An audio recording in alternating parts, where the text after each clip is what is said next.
diz uma coisa, você já parou para pensar como é que uma pequena seita judaica, surgida no primeiro século, se transformou em uma das maiores religiões do planeta?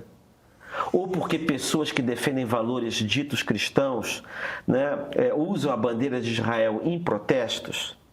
Para nos ajudar a entender essa transformação, hoje a gente vai conversar com o historiador André Tchevitarese, que é professor da UFRJ, Federal do Rio de Janeiro, e um dos maiores especialistas brasileiros no cristianismo antigo, né? Está com a gente hoje aqui no Diálogos com a Inteligência. Inclusive, ele também foi um dos entrevistados para a matéria de capa da Insight Inteligência, número 106, Cristianismo Brasileira, que foi essa que eu vou mostrar agora de novo aqui. Tcharam! Esta, 106. Meu caro André, seja muito bem-vindo a este programa. Muito obrigado. Para a gente falar desse tema absolutamente fundamental, porque a gente fala muito aqui sobre pensamento reacionário, mas você vai trazer para a gente uma perspectiva histórica que vem desde os inícios, né? Porque eu mesmo, quando falo isso, eu começo lá da Revolução Francesa. Você começa só uns 1800 anos antes. Então, se prepare, porque esse vai ser um programa longo. Esse vai começar lá, vai começar com o Cristo histórico, vai começar no século I. Vem com a gente.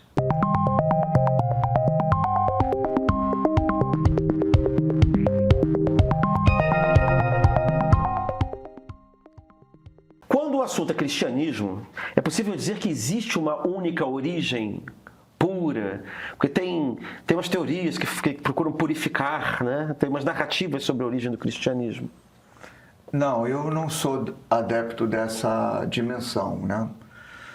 Nem podemos relacionar o próprio cristianismo à figura de Jesus. Jesus nasceu, viveu e morreu como judeu. Uhum. Então, hoje, as pesquisas elas tentam entender mais e melhor que tipo de judeu era Jesus. E um bom retrato que a gente começa a perceber, e aí o peso sociológico, as teorias sociológicas vão ser muito úteis, que Jesus é um nazareno e, portanto, já remete a uma condição de camponês.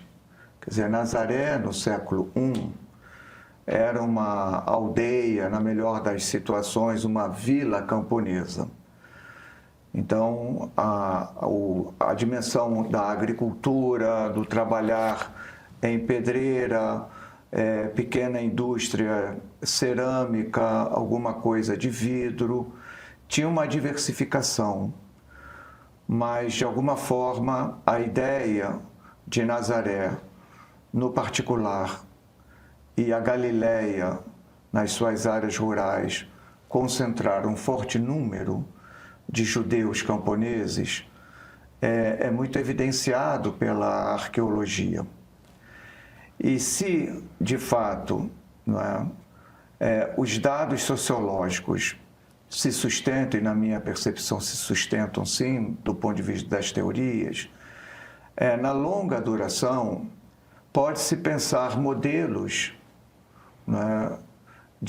do que nós estamos chamando de camponeses. Então, um primeiro aspecto bacana é que, muito embora Nazaré tenha sido bem escavada, nunca se encontrou uma inscrição, um grafite, a ausência por completo da escrita.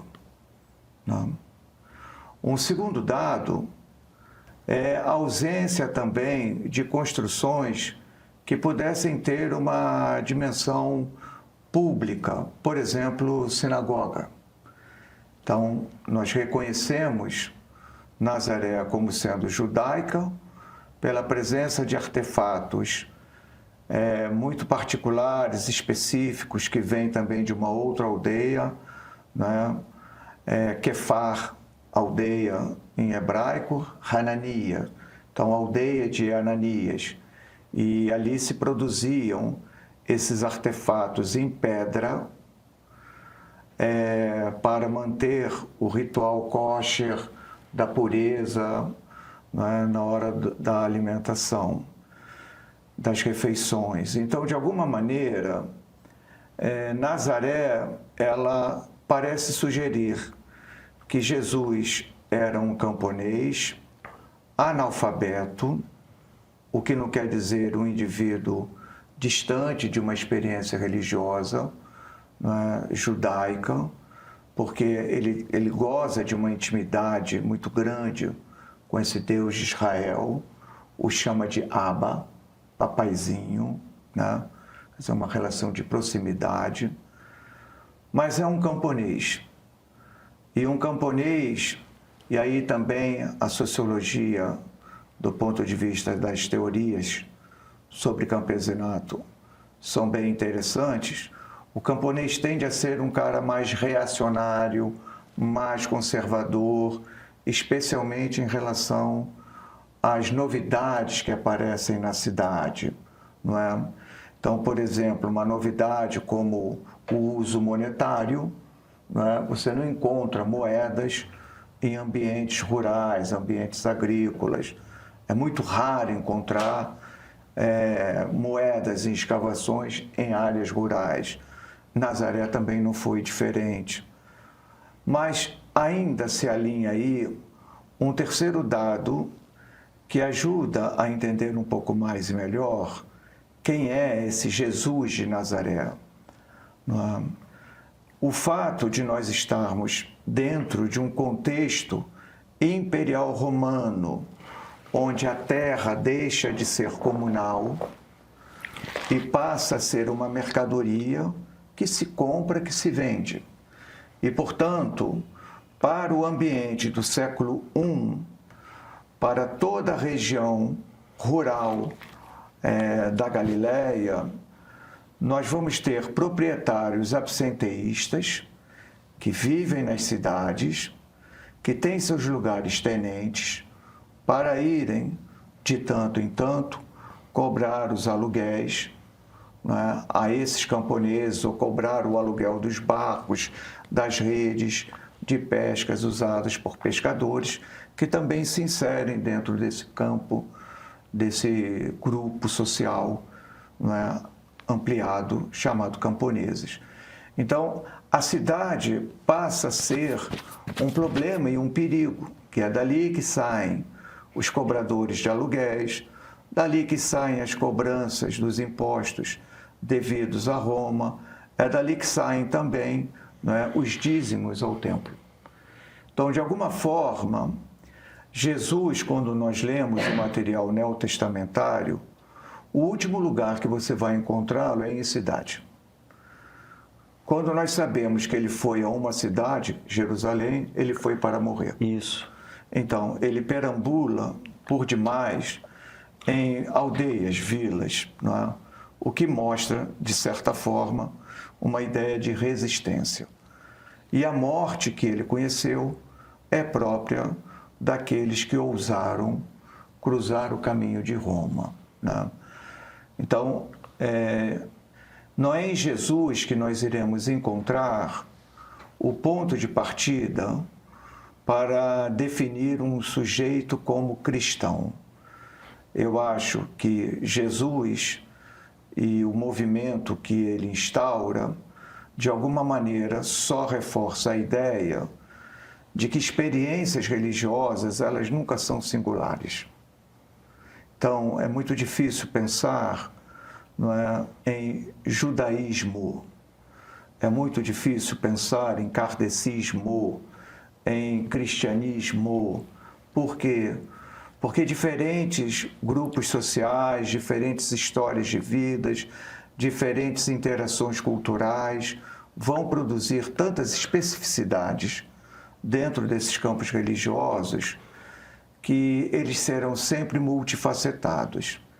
Então, acho que Jesus é um ponto de partida para se entender na experiência histórica, né, como é que a gente chegou a alguma coisa chamada cristianismo. Certo. Então a gente tem que compreender o Jesus histórico, em primeiro lugar, que é uma coisa, e as diferentes leituras que, a partir das narrativas da vida do Jesus histórico, darão origem a essas diferentes vertentes do cristianismo. Isso. Inclusive, é algo interessante, porque as bases cristãs, até mesmo as contemporâneas, participam da ideia de que Jesus é um Deus encarnado, ele é parte homem e parte divina, né? Mas, curiosamente, você só lembra do elemento humano, né, na hora de estabelecer uma dimensão prosélita da morte na cruz. Mas quem é Jesus para os cristãos, de uma maneira geral? É aquele que nasceu virginalmente, que conheceu uma vida sem pecado, que foi crucificado, né, para a remissão dos pecados, que ressuscitou e ascendeu aos céus. Então, os 5 tópicos que caracterizam, não é, a vida de Jesus já sugerem uma dimensão mítica. É o Jesus que é Cristo, que é Filho de Deus, que é Deus. Então, não tem história aí, não? Então, trazer a discussão para a história, eu acho que ela é decisiva. Por quê?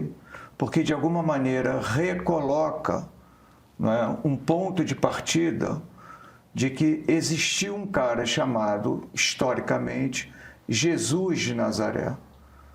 Agora, a partir das dimensões míticas que lhe foram atribuídas, não é, ou mítico-religiosas que lhe atribuíram, pode ser uma boa pista para entender como é que o cristianismo, né, se descola da matriz judaica e cria alguma coisa diferente, nova, etc. Como o cristianismo da antiguidade se diferencia da instituição que nós conhecemos hoje? Essa pergunta está bem ligada à resposta que você deu agora. A gente costuma ouvir dizer que quem inventou o cristianismo foi Saulo, ou São Paulo, o apóstolo, alguma coisa assim. Isso.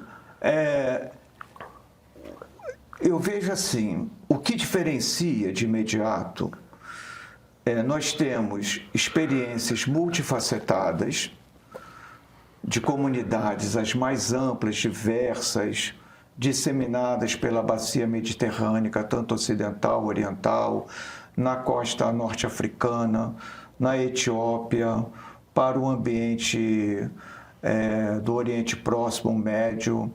Então, nós temos um grande arco disperso de infinitas comunidades religiosas, não é? Mas elas não eram Império Romano.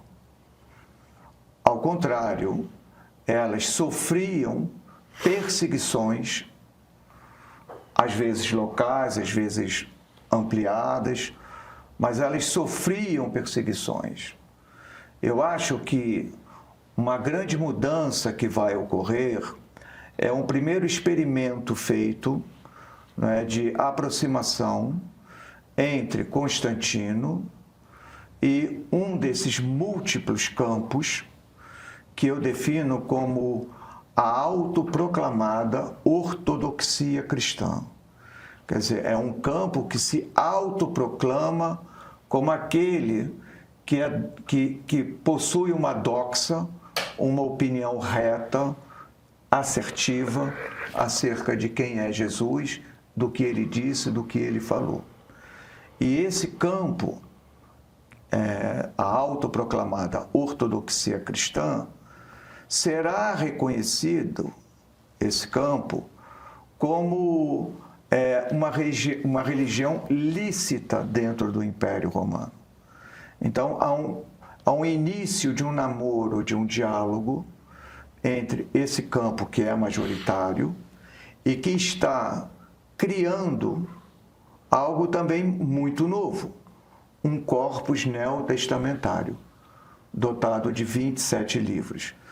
Então, só em fragmentos ou textos completos, só de evangelhos, nós temos pelo menos dezenas de evangelhos, dezenas, mas 4 foram considerados inspirados. Né? Então, o corpus neotestamentário, ele, por incrível que pareça, uma parcela significativamente grande, ainda hoje, de cristãos, tem a sensação de que desde o início existia um e que de repente Deus jogou de cima para baixo um livro que alguém pegou e disse: ó, isso aqui agora é a tua Bíblia.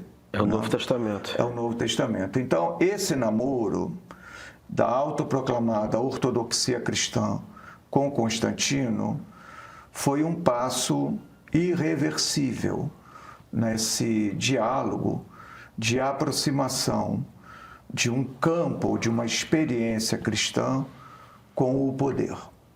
E isso será sacramentado, um pouco mais tarde, com Teodósio, em 381, quando a autoproclamada ortodoxia cristã deixa de ser apenas a religião lícita e se torna a única religião do Império. Então, nós temos aí já um corte bastante significativo, não é? Porque agora esse campo do cristianismo, ele terá a força imperial, a força do Estado, para reprimir todas as outras possibilidades de ser cristão. Muitos deles, digamos assim, mais à direita, dizem que essa é a verdadeira liberdade. É, exatamente. Que a verdadeira liberdade é só para eles. Porque esquecem, porque a sensação que se tem é a lembrança de um Jesus que é morto, crucificado, mas crucificado por quem? Bom, se nós somos império, só pode ter sido pelos judeus. Então, desloca-se Jesus do seio do judaísmo, o torna, desde o início, um cristão. Por quê? Porque não pode existir contradição entre o que eu sou, não é? Um cristão que ama Constantino, que adora Teodósio, que adora Trump e adora tanta gente, não é? E Jesus ser um judeu. Quer dizer, tem alguma coisa errada. Eu não sei se existe resposta para isso ainda, do ponto de vista histórico, mas assim, eu imagino, eu não sou especialista nisso, longe de mim, mas que devia haver várias, digamos, vertentes de judaísmo que eventualmente discordassem do sinédrio, sei lá, da versão oficial que havia se aliado, na verdade, né, com Herodes ao Império Romano, com Pôncio Pilatos e tal. Devia ter uma porção. Aí eu fico pensando, por que foi a dela que teve esse êxito, de alguma maneira? Por que foi o cristianismo montado a partir de Paulo que teve um êxito de expansão? O que ela tinha de diferente em relação às outras? Não só do ponto de vista da mensagem, imagino, mas... eu acho que temos... Quais foram as razões de êxito dessa? Sim, é interessante isso, porque a gente precisa considerar movimentos que estão coexistindo temporalmente. A gente, quando vê na dimensão sincrônica, Paulo, que está escrevendo suas cartas na primeira metade dos anos 50 do século I, ele não está sozinho. Uhum. Ao lado dele, sincronicamente falando, existem alguns outros textos que não estão no corpus neotestamentário. Então, por exemplo, o que nós chamamos de Kelly, a fonte Q, que é uma das fontes usadas por Mateus e por Lucas para produzirem seus textos, porque nenhum autor do corpus neotestamentário foi testemunha ocular de Jesus. Uhum. Então, esses caras dependem de fontes para escrever o que eles escreveram. Então, enquanto Paulo está dizendo que Jesus está para voltar ainda com ele, Paulo, vivo, que é a chamada parousia, a segunda vinda, e que vai levar os que estão mortos e os que estão vivos, né, os justos para o céu, e o joio vai ser queimado no fogo eterno. Né? E o autor desse evangelho, que nós chamamos Q, a letra Q, né, está dizendo que Jesus instaurou o reino de Deus aqui na terra. Então, Jesus nunca disse que voltaria. Ao contrário, o reino está instaurado, é um reino de justiça em oposição à injustiça de César. É um reino de paz em oposição à guerra que César impõe ao mundo. É um reino de comensalidade, pessoas sentam diferentes, sentam à mesa e participam, coparticipam de alimentos em oposição à carestia de César, e homens e mulheres são chamados a disseminar esse reino enquanto apóstolos, apóstolas, em oposição à falocracia. Subversivo. E era, esse é o ponto. Então isso não servia na estratégia de construção da igreja. Então eles adotaram uma outra... Porque na longa duração, ou na diacronia, quando o corpus neotestamentário vai ser constituído, é importante ter um autor como Paulo que diga, não é, que é lícito pagar os impostos e não resistir. Quer dizer, você não está mais num momento de resistência, você agora é subserviência, não é? E se o império produz problemas, calma, você aqui é peregrino. Ou seja, quem escolheu as epístolas de Paulo estava orientado por uma estratégia de coexistência, não sei se tática, com o Império Romano. É isso que está sendo colocado. É isso. Agora, no interior do corpus neotestamentário, você também vai encontrar, não é, flashes, possibilidades de ver, em alguns momentos, não é, resistências, mas essas resistências, não é, elas acabam sendo abafadas por uma forma de se ler esses textos que os torna todos uniformes. Então, por exemplo, se você pega a epístola de Tiago, no capítulo 2, ele está dizendo, se você, não é, estabelece, não é, como critério para estar na sua comunidade um homem rico, você manda sentar lá na frente, e um mendigo, o grego é muito claro, é pitokos, o mendigo, aquele que nada tem, você manda ele sentar no chão ou ficar próximo para que você coloque os seus pés em cima dele, você já se tornou um juiz iníquo, porque você já estabeleceu, não é, uma dimensão de que para um tem um tratamento e para outro tem um outro tratamento. Então, no fundo, você tem uma crítica do autor, não é, a grande cola que dá liga a esse Império Romano, que é a patronagem. Nós chamaríamos aqui o compadrio, entende? Ter uma pessoa poderosa dentro da minha igreja, ela vai me ajudar. E o miserável? Bom, o miserável não vai me ajudar em coisa nenhuma, que ele fique lá no fundo, que ele sente no chão. Então, você encontra, não é, alguns lampejos de resistências, mas as teologias, no momento que leem esses textos, ou os colocam em escanteio, ou uniformizam tudo. Então, a grande sacação, eu acho, é a gente sempre pensar nas relações de diacronia, sincronia. Porque no tempo sincrônico, nós nunca falamos de um sujeito, entre aspas, cristão.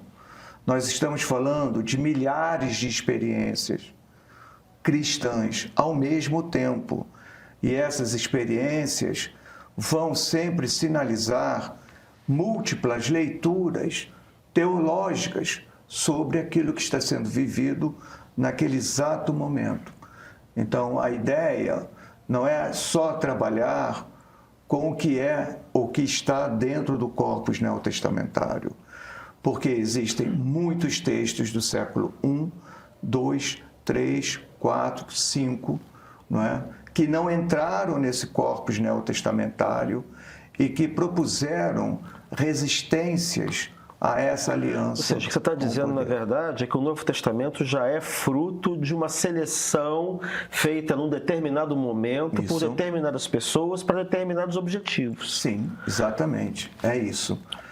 O que foi lá pelo século II ou começa, III? Constantino já vai propor, porque a ideia de um corpus neotestamentário, ela não começa... A gente quer organizar uma religião, institucionalmente a religião, né? Se o império é uno, né, precisaria existir um corpus que pudesse também dar unidade àquilo que está se chamando, já no século IV, cristianismo. Já não é mais judaísmo, não é? É um movimento que tem um deslocamento da sua matriz judaica. Sim. Não é? Então, se o império é uno, esse movimento que aparece multifacetado, ele precisa ser uno, porque que acordo que eu vou fazer e com quem eu faço acordo do ponto de vista imperial, se eu vejo aqui uma multiplicidade de possibilidades. Então, a escolha foi feita do ponto de vista político com aquele campo que era majoritário. E se definiu que esse campo majoritário tinha que ter um livro que pudesse sistematizar aquilo que estava sendo lido, chamado de cristianismo. Então, o corpus neotestamentário é uma exigência que a gente vê de forma muito clara nos escritos de Eusébio, de Cesareia, sendo costurado, construído. Não é? Ele nunca foi unânime, mas, de qualquer maneira, ele sinalizava um caminho. Mas é bem verdade. A primeira referência que nós temos de um corpus neotestamentário é de um autor de meados do século II, chamado Marcião. E no corpus que Marcião propôs, existia um único evangelho, chamado o Evangelho de Lucas, né, com as modificações que ele, Marcião, impôs no texto, e 10 cartas de Paulo. E qual era a tese central de Marcião? Né? É que Paulo e Lucas tinham, de fato, chegado ao âmago da questão com as suas reflexões, de um lado as cartas e do outro lado essa boa nova. Era o fato de que eles, Paulo e Lucas, tinham visto que o Deus cristão era radicalmente diferente do Deus judaico. O Deus judaico era um Deus étnico. O Deus cristão era um Deus universal. Uhum. O Deus judaico era o Deus da guerra. O Deus cristão, o Deus da paz. Então, nesse momento, e isso é interessante, na medida em que Marcião, né, compõe o seu corpus, Paulo some. Paulo não é mais o queridinho. Por quê? Porque as cartas paulinas estavam a serviço de um tipo de teologia que, para aquele campo da autoproclamada ortodoxia que começava a se organizar, não é, via como perigoso. Então, você não vê se falar de Paulo naquilo que nós chamamos patrística, na segunda metade do século II, né, nas primeiras décadas do século III. Paulo vai ser recuperado com uma nova roupagem. Ele é aquele cara que, desde o início, propôs um diálogo com as estruturas imperiais romanas. Paulo nunca colocou em xeque o sistema escravista. O que você está falando, na verdade, é que o cristianismo... Bom, claro que ele foi mudando muito depois. Isso. Mas o cristianismo que, digamos assim, oficial, né, ele é produto de uma seleção, digamos assim, deliberada dentro do possível naquele momento, de homogeneização de um corpus que servisse como um cimento para o Império Romano, de alguma maneira, um cimento ideológico para o Império Romano como uma instituição oficial. E para as pretensões da autoproclamada ortodoxia, que, de posse de um livro inspirado por Deus, né, respaldado pela vontade divina, poderia ser imposto a todos os outros campos multifacetados. Existe uma teoria, não sei se é Gibbon, não sei quem que foi, que atribui ao cristianismo algum efeito que é de decadência do Império Romano. A sua narrativa me leva a crer, talvez erradamente, não sei, de que o cristianismo, na verdade, foi um movimento para tentar, na verdade, dar bases mais sólidas de unificação ideológica para o Império Romano, como sistema de crenças. Porque antes o paganismo, eu não sei se era alguma coisa que favorecia mais diversidade do que unidade, e que parece que Constantino, nesse momento, pelo que você está narrando, é possível imaginar que ele se precisa ter um cristianismo homogêneo como alguma coisa também que dá... Porque a unidade de Deus coincide com a unidade do Império. Mas Constantino lança a mão, tal sonho, né, com essa cruz tu vencerás, a saída dos exércitos de Constantino do Ocidente em direção à parte oriental do Império, a parte rica do Império. E é ali que se concentram, né, a maior parte dos cristãos. O cristianismo, como o judaísmo, né, com todas as suas pluralidades, nunca foram experiências ocidentais. É só olharmos no mapa onde eles se localizam, não é? Então, é no Oriente Próximo. Então, não é naquilo que nós convencionamos do ponto de vista do conceito, dizer que é Ocidente. Né? Então, Constantino tem uma dimensão política que ele pode lançar mão de uma base numericamente expressiva de cristãos que aguardam, né, serem reconhecidos e aceitos por esse império.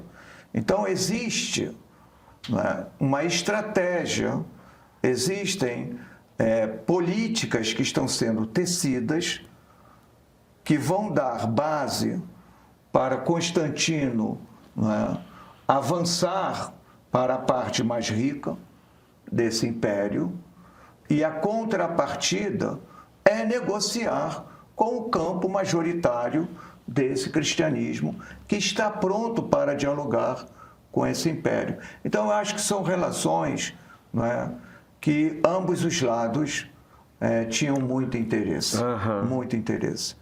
Não é? Mas isso que se passou é algo onde a figura desse Jesus histórico, ele precisa, sob muitos aspectos, desaparecer, dando vazão àquele Jesus que é só Deus, que está lá na esfera fora da história, não é? No campo metafísico, e que em algum dia virá como ladrão. Mas essa tese, eu quero insistir. Porque você não sabe o dia e a hora que ele vai vir. Não é? Se você soubesse, você estaria acordado, atento. Entendi, né? entendi. Então, essa é uma linguagem muito teológica. Né? Você não sabe o dia que ele vem, então corre o risco de você ser pego de surpresa. Não, e vai sendo sucessivamente adiado, né? Exatamente. Então, essa é uma tese conservadora. Sim. Quer dizer, a tese de um reino de Deus já instaurado, que espera você estar nele para ajudar a renovar por outras dimensões esse mundo que é mau, que é injusto, que é violento. Essa tese é esvaziada, porque os documentos não entram no corpus neotestamentário, em oposição, não é, a um reino que virá. Enquanto isso, lembre-se, você é um peregrino. E enquanto peregrino, o que são 80 anos de sofrimento para Deus? Né? Quer dizer, já já você vai estar com Ele. Esse é o nosso destino inexorável. Quer dizer que é a minha leitura sobre... Sim. A sua leitura seria como o cristianismo deixa de ter, digamos assim, uma vocação subversiva ou oposicionista, digamos assim, e você tem uma construção, na verdade, que não digo que ele conclui com Constantino, que depois você disse que tem mais. Depois vem Teodósio. Teodósio, ele vai que cria um cristianismo situacionista, digamos assim. É isso. Oficial e nunca mais deixou de ser. Sim, porque se torna estabelecimento, né? Establishment. Então, ele nunca deixou de ser. E nós temos, no longuíssimo processo histórico, raras expressões de alguma coisa que poderia ser diferente.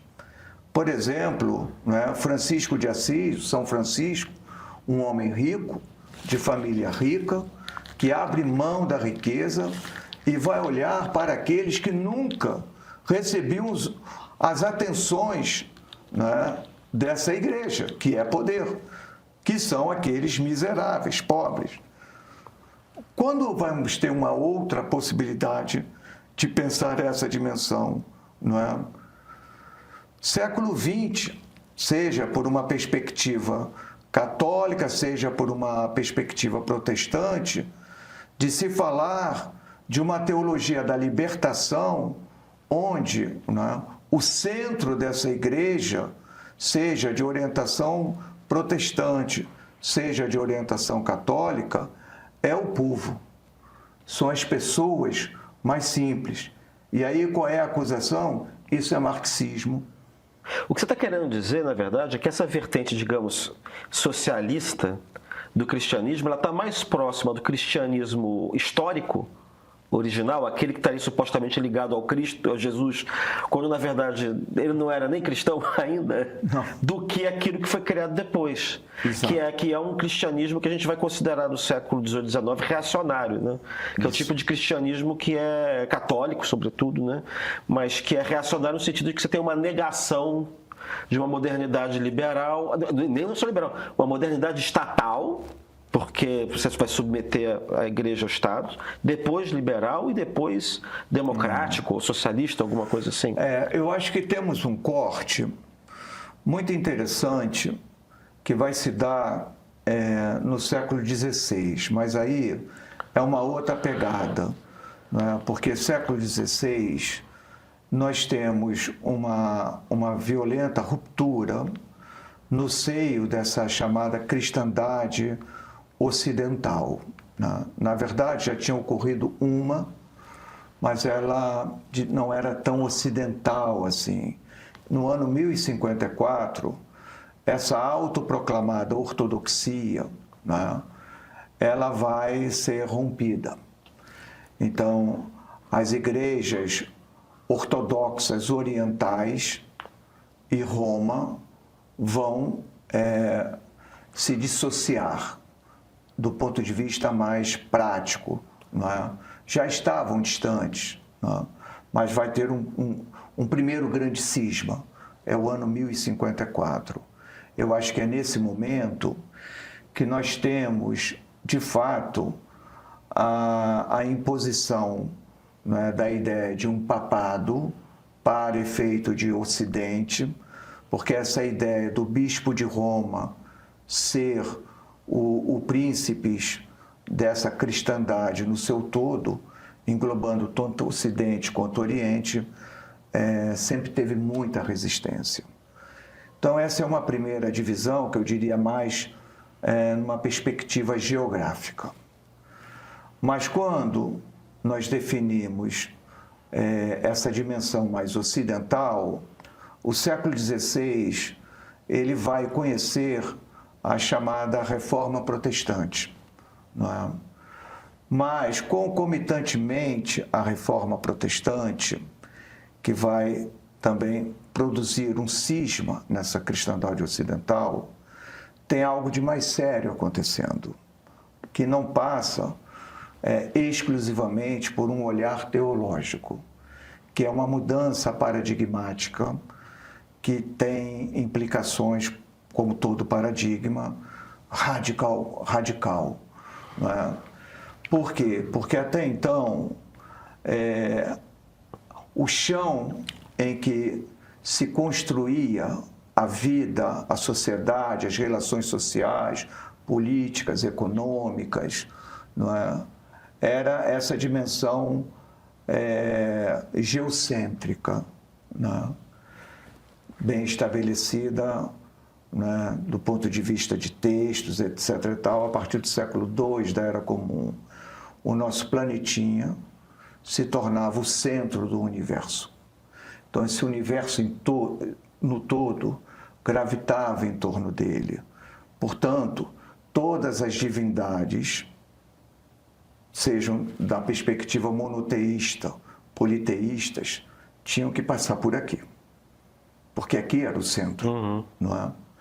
Mas no século XVI, esse paradigma que permitia, né, as pessoas acreditarem mesmo, do ponto de vista da fé, que misturava com razão, não é que anjos subiam e desciam, as divindades apareciam, curavam. Céu e terra, né? Tudo colado. Né?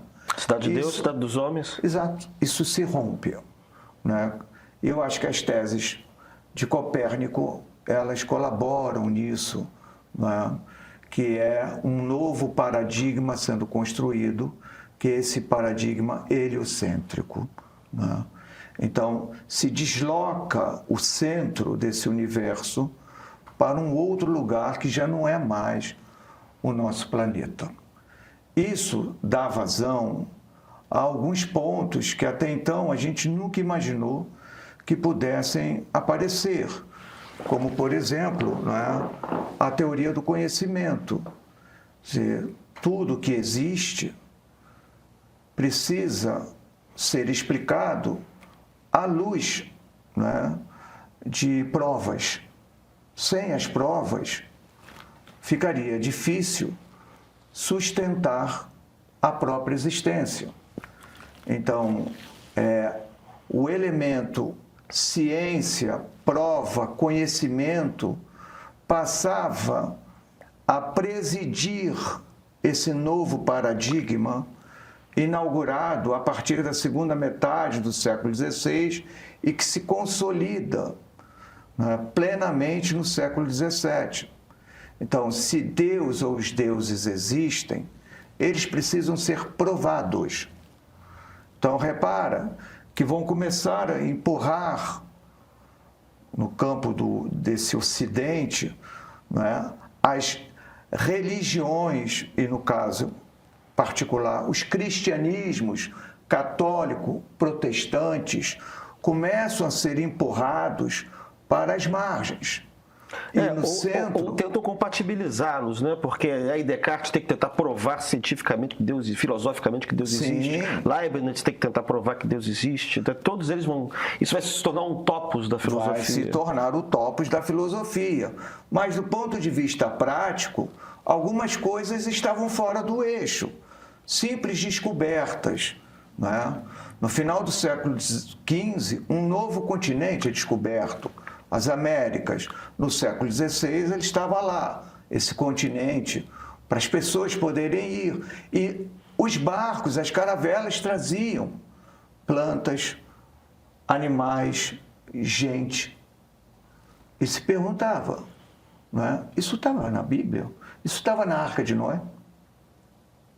Coisas simples, marinheiros... O padre Antônio Vieira vai dizer que Isaías profetizou a existência do Brasil porque ele falou de um lugar no ocidente da Etiópia, que era um lugar que era cheio de água. É uma tentativa de salvar, não é? No século XVII... Engraçado, isso parece, sabe o que? Aquela coisa do Thomas Kuhn, você está tentando salvar o paradigma teológico, aí você vai tentando botar os paradrapos, os band-aids, inventando... Exatamente. Então, o que nós temos de concreto do ponto de vista bíblico são 3 continentes, não é? O continente europeu, o continente asiático e África, não é?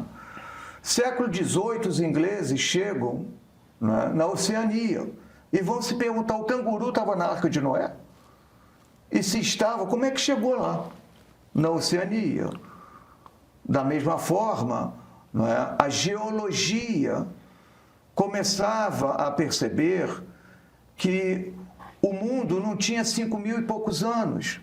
Não é? O estudo das rochas, não é, sinalizavam claramente não para 1.000 anos, mas para bilhões de anos. Posteriormente, né? Ainda num contexto do século XVII, mas nunca deixou de existir, os primeiros fósseis começam a aparecer. O mamute é igual a um elefante, mas ele não é o elefante. Portanto, a construção de Deus no mundo, será que ela não era tão perfeita? Será que ela era mesmo perfeita? Porque nós temos animais extintos. Essa ideia de um tempo, desde a criação do mundo até o tempo presente, tudo era igual como Deus havia criado, começava a esfalecer. Começava e aí, a no final do século XVIII, esse paradigma implode, está né? implodido por completo, não é? Então, nós temos, não é,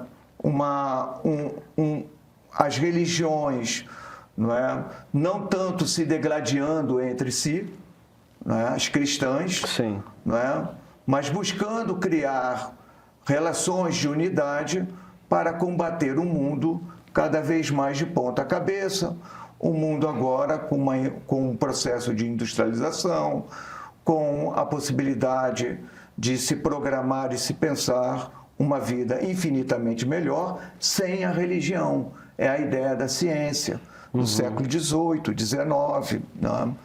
E é isso que eu acho que, de alguma maneira, explicita uma divisão entre católicos e protestantes, depois evangélicos, mas, de alguma forma, algo muito maior se produziu.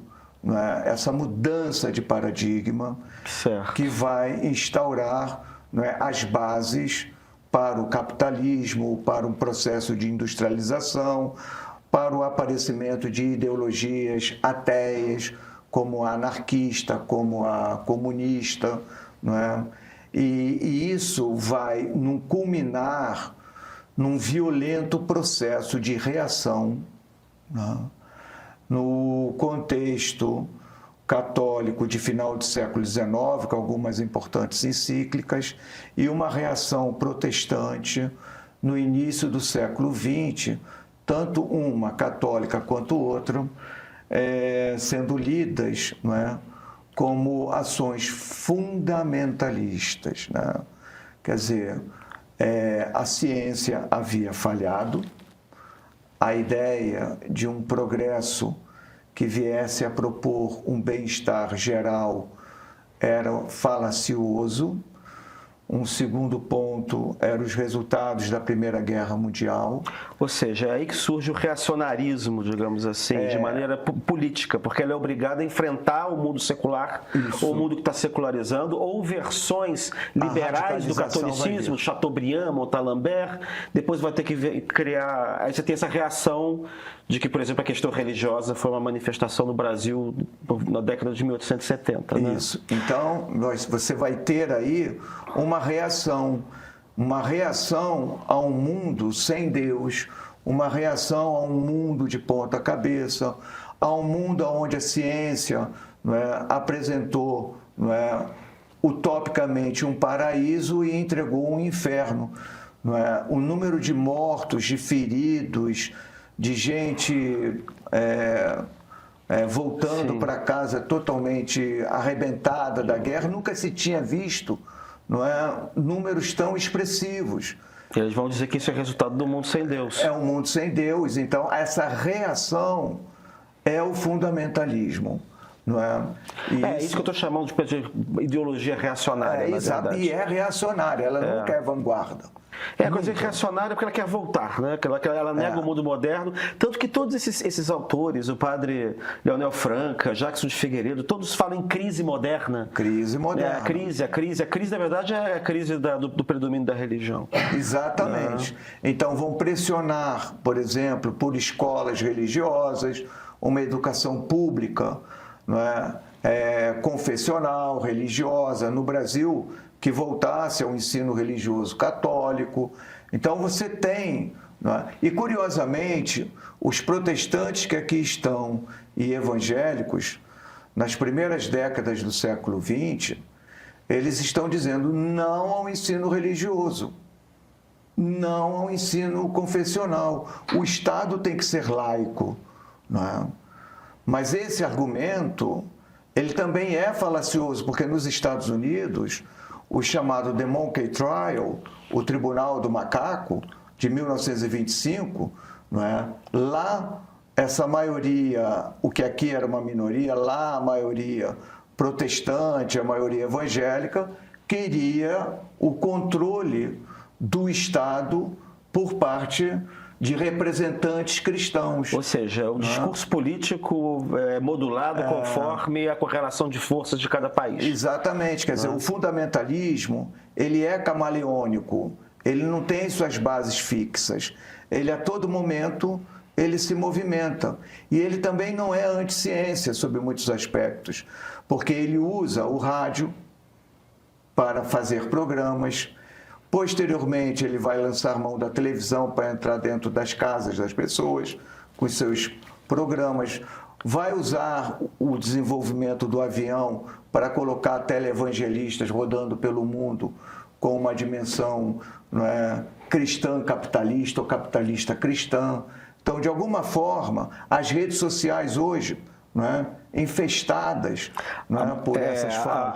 A modernidade serve se ela puder ser empregada a favor da reação. Exatamente. Da contra-revolução. Exatamente. O humanismo secular, não é, que faz com que homens e mulheres, não é, sejam iguais, recebam os mesmos salários, isso é um mundo invertido, porque o papel da mulher é o papel de submissão. Então, os caras são interessantes, entende? Eles são reação quando lhes interessa, mas são vanguarda quando sabem usar toda a tecnologia ao seu favor. Então, são movimentos muito camaleônicos. Né? Adaptativos, né? Exatamente. Então, houve um tempo em que o problema maior era a ciência, não era a política. Por quê? Porque nas primeiras décadas do século XX, e nós temos uma pesquisadora muito interessante que fala sobre isso, não é? A Tainá Luiz de Maria, temos um pastor batista muito interessante, Sérgio Duzilek, que também aborda isso de maneira muito ampla, aberta.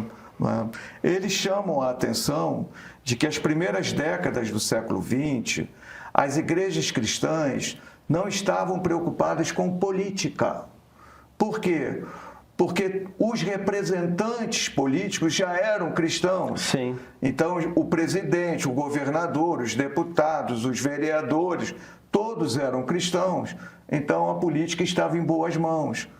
Mas, na medida em que nós temos revoluções extremamente significativas, né? Os direitos civis começam a se impor e novos atores sociais entram em cena, negros entrando nas universidades, querendo ocupar papéis de vanguarda dentro desse mundo contemporâneo.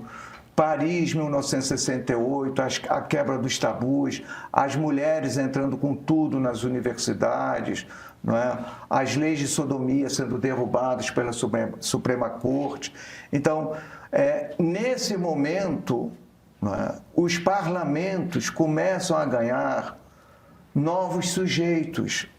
A classe trabalhadora passa a demandar também seus lugares, não é, nesse parlamento.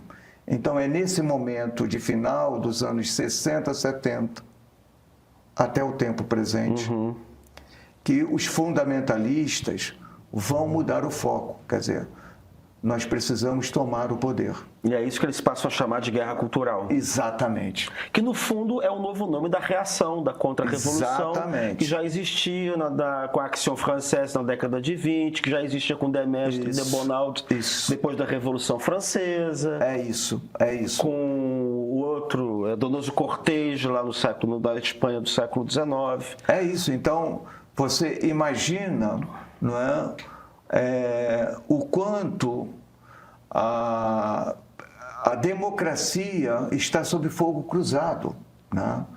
Quer dizer, a democracia, ela é, enquanto uma forma de governo, o espaço que viabiliza a coexistência dos diferentes.